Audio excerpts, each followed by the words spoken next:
നമ്മുടെ ചാനലിൽ മെമ്പർഷിപ്പ് എടുത്തുകൊണ്ട് നിങ്ങൾക്ക് നമ്മളെ സപ്പോർട്ട് ചെയ്യാവുന്നതാണ്. അതിന് സബ്സ്ക്രൈബ് ബട്ടൻ്റെ സൈഡിൽ തന്നെ ജോയിൻ എന്ന് പറയുന്നൊരു ബട്ടണുണ്ട്. ആ ബട്ടണിൽ പ്രസ് ചെയ്തുകൊണ്ട് നിങ്ങൾക്ക് മാസം 179 രൂപ അടച്ചുകൊണ്ടുള്ള മെമ്പർഷിപ്പ് എടുക്കുക. അതാണ് ലെവൽ 1. ലെവൽ 2 359 ലെവൽ 3 759 ആണ്.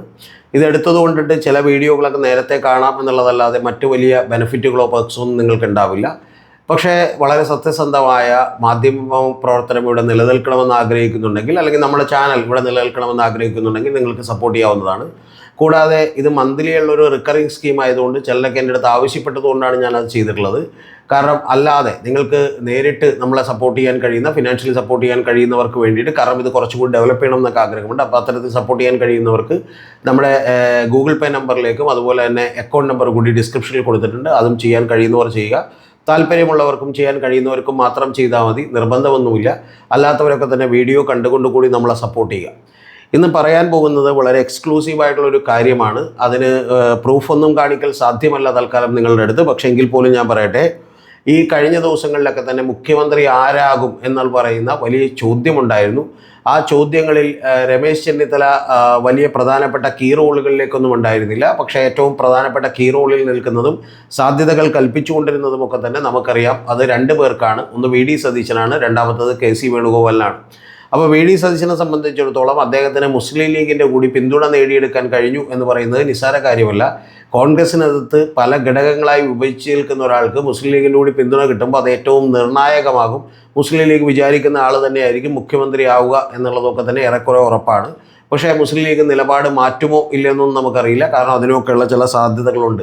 ചില പ്രത്യേക ദൂതന്മാരൊക്കെ മുസ്ലിം ലീഗിൻ്റെ നേതാക്കന്മാരെ കണ്ടുകൊണ്ടിരിക്കുകയാണ് എന്നുള്ളതൊക്കെ മറന്നു പോകരുത്. കൂടാതെ പാർലമെൻ്ററി പാർട്ടി നേതൃയോഗം ചേർന്നുകൊണ്ട് ആണ് തീരുമാനിക്കുന്നതെങ്കിൽ അതിൽ ഏറ്റവും പ്രധാനപ്പെട്ട ആൾ എന്ന് പറയുന്നത് കെ സി വേണുഗോപാലാണ്. കാരണം ഇത്തവണ ഏതാണ്ട് 60-ലധികം വരുന്ന ആളുകളെ തീരുമാനിച്ചതും മത്സരിക്കാൻ വേണ്ടി സീറ്റ് കൊടുത്തതൊക്കെ കെ സി വേണുഗോപാലാണ്.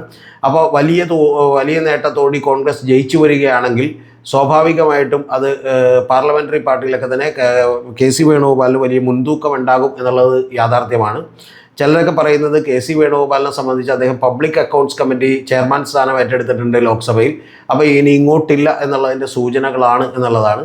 അതും ഏറെക്കുറെ ശരിയാണ്. കാരണം അതിൻ്റെ പ്രധാനപ്പെട്ട കാരണം കെ സി വേണുഗോപാലിന് സുനിൽ കനകോലു അടക്കം കൊടുത്തിരിക്കുന്ന റിപ്പോർട്ടുകളിലൊക്കെ തന്നെ, അല്ലെങ്കിൽ മറ്റ് നിരവധി നാഷണൽ ലെവൽ ഏജൻസികളുടെ ഭാഗത്തു നിന്നൊക്കെ അദ്ദേഹം ശേഖരിച്ചിട്ടുള്ള ഇൻഫർമേഷനുകളുടെ അടിസ്ഥാനത്തിൽ കെ സി വേണുഗോപാലിന് വൈസി ആയിട്ടുള്ളൊരു വിജയം ഉണ്ടാവില്ല എന്നുള്ളതും വലിയ കടുത്ത മത്സരമായിരിക്കുമെന്ന് പറയുന്ന തോന്നൽ അദ്ദേഹത്തെ പിടികൂടിയിരിക്കുന്നു. കൂടാതെ എന്താണെങ്കിലും 4-ാം തീയതി വരെ ഒരു ലോ പ്രൊഫൈൽ കീപ്പ് ചെയ്താൽ മതി എന്ന് അദ്ദേഹം വിചാരിച്ചിരിക്കുന്നു.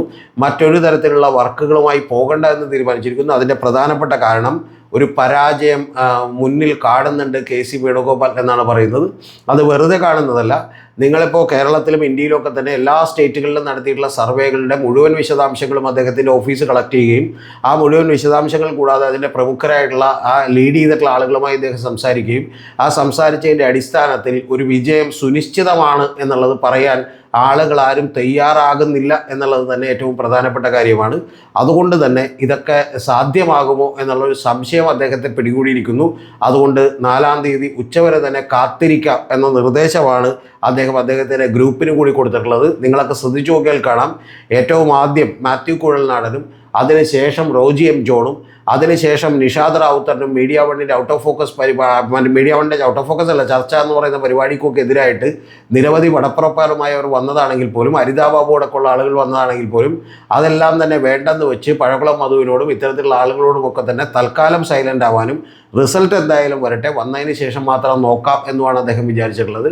അതിൻ്റെ ഭാഗമായി കൂടിയാണ് പബ്ലിക് അക്കൗണ്ട്സ് കമ്മിറ്റി ചെയർമാൻഷിപ്പെ തൽക്കാലം ഏറ്റെടുക്കുകയും ഇനി ഇതിവിടെ അത്രമാത്രം ഷുവർട്ടിയിലോടുകൂടി വരികയാണെങ്കിൽ മാത്രം നമുക്ക് നോക്കാം എന്നുള്ളൊരു തീരുമാനത്തിലേക്ക് അദ്ദേഹം എത്തുകയും ചെയ്തത്. എന്ന് പറഞ്ഞാൽ വളരെ ഡയറക്റ്റായി പറഞ്ഞാൽ ഒരൊറ്റ കാര്യമാണ്, കെ സി വേണുഗോപാൽ പോലും കേരളത്തിൽ പരാജയം മണുക്കുന്നു എന്ന സംശയമാണ് യഥാർത്ഥത്തിൽ ഡൽഹിയിൽ നിന്നും കിട്ടുന്ന എക്സ്ക്ലൂസീവായിട്ടുള്ള റിപ്പോർട്ടുകൾ.